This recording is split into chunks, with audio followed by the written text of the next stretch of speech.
أعوذ بالله من الشيطان الرجيم. بسم الله الرحمن الرحيم. بسم اللہ الرحمن الرحیم۔ السلام علیکم ورحمۃ اللہ وبرکاتہ۔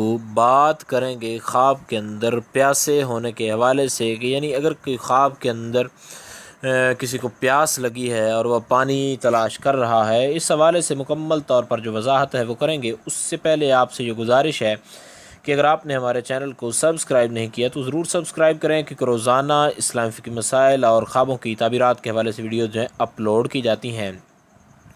حضرت امام ابن سیرین اس بارے میں فرماتے ہیں کہ خواب میں جو پانی کی پیاس ہے، پیاس کی شدت جو ہے یہ یعنی اگر پانی پی رہا ہے تو یہ بہتر ہے، اور پیاس کی شدت جو ہے یہ اس سے کم جو ہے بہتری کے اندر ہے۔ اور اگر دیکھیں کہ بہت پیاسا ہے اور پانی نہیں ملا ہے تو دلیل ہے کہ اس کو جو ہے زحمت پہنچے گی اور دکھوں کے اندر جو ہے مبتلا ہوگا۔ اور اگر دیکھے کہ پیاسا تھا، پانی اس کو یا پانی ملا ہی نہیں، اس نے کافی تلاش کیا یا کسی نے اس کو دیا اور اس نے پیا، تو ان تمام صورتوں میں جس صورت میں اس کو پیاس سے راحت ملے، اس صورتوں میں غموں اور دکھوں سے نجات پانے کی دلیل ہے، یعنی ان سے چھٹکارا پانے کی دلیل ہے اور آخرکار مراد کو پہنچنے کی دلیل ہے۔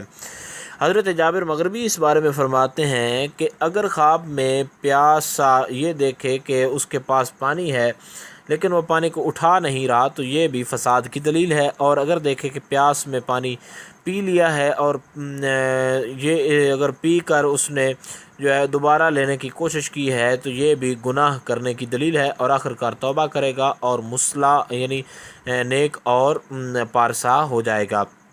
تو یہ خواب کے اندر پیاسے ہونے کی جو حوالے سے تعبیر تھی اس کی امید کی جا سکتی ہے آپ کو سمجھ آ گئی ہوگی۔ پھر بھی اگر آپ کو کوئی ڈاؤٹ ہو، کوئی پریشانی ہو تو آپ نیچے کامنٹ میں پوچھ سکتے ہیں، انشاءاللہ تعالیٰ آپ کو آگاہ کر دیا جائے گا۔ السلام علیکم ورحمۃ اللہ وبرکاتہ۔